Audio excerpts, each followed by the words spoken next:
If you're old enough to remember the original Karate Kid, you remember Mr. Miyagi. Daigo-san, wax on, wax off, sand the floor, sand the floor.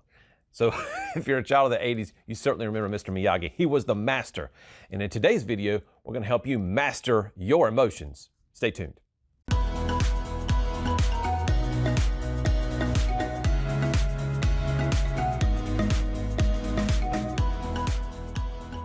Welcome to the channel, everybody. Alex Swire-Clark here, emotional intelligence expert, author, award-winning speaker, and podcast host.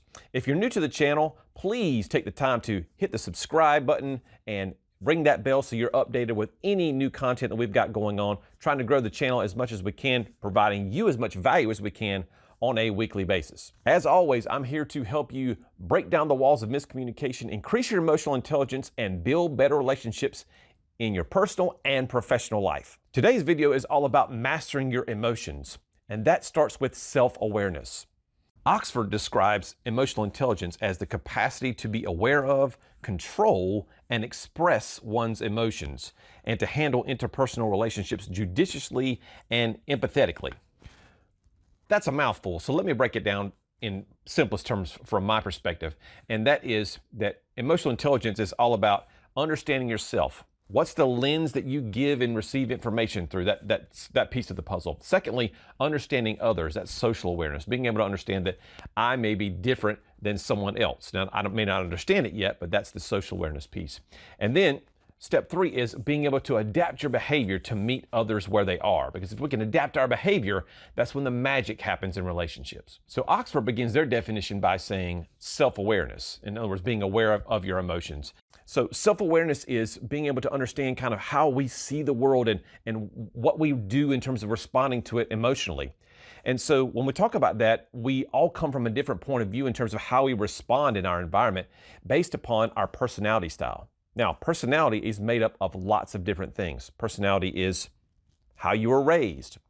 Were you one of many siblings or were you an only child?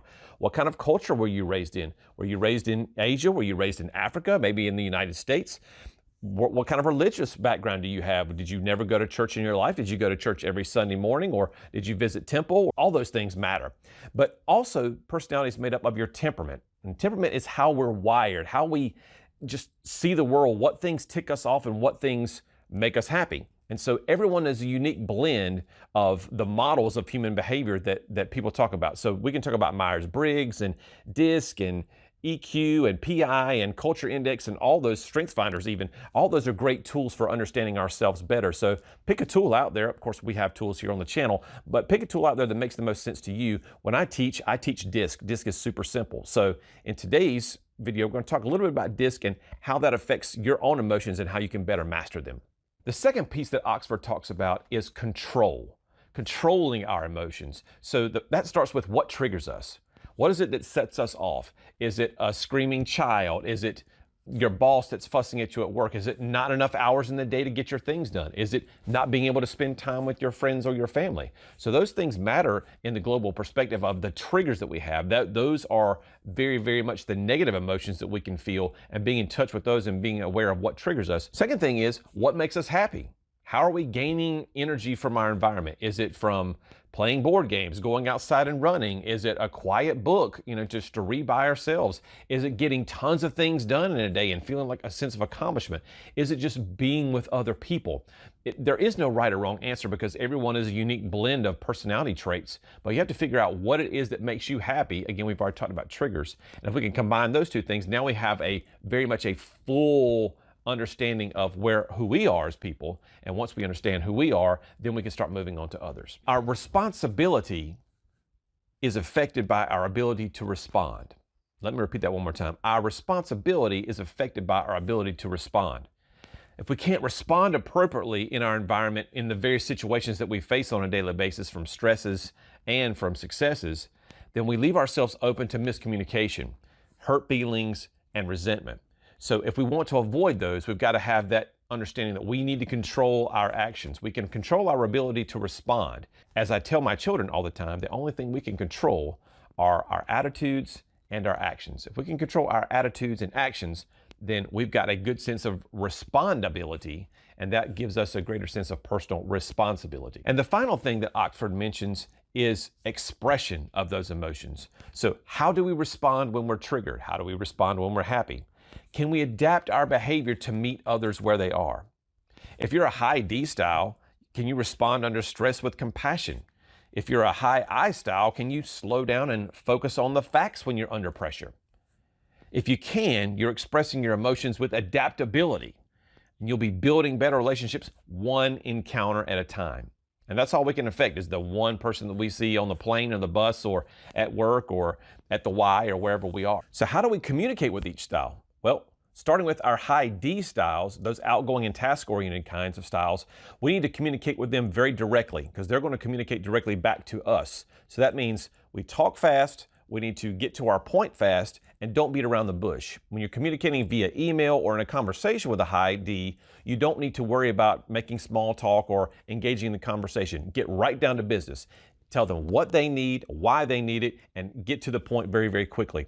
And that way, their discussion will be back and forth. They'll be going on to their other things, and they'll say, gosh, that was a great transaction because they didn't beat around the bush and we got a lot of things accomplished. High I styles love to chit-chat before the meat of the discussion. So feel free to take time and talk about things like social media or things that are on television or Netflix or things like that you can find some commonalities because they get a lot of energy from that. And then you can dive into your discussions. And also make sure that when you're communicating with high Is, whether that be in the workplace or in your personal life, you can never over communicate because, as we know, high Is suffer from shiny object syndrome. They can be in the middle of a squirrel.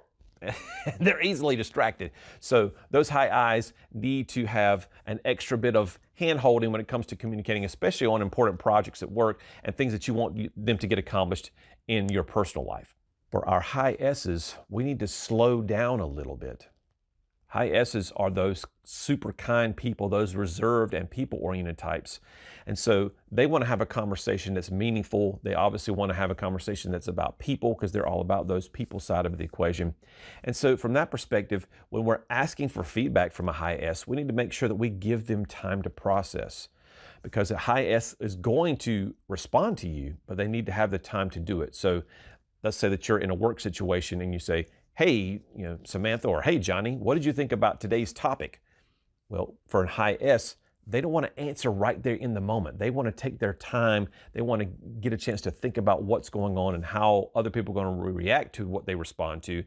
And so they usually do that very well in a private situation. So maybe it's a return email, maybe it's an anonymous survey. You'll get more buy-in from an S if you give them time to gather their thoughts and give you their feelings about what transpired.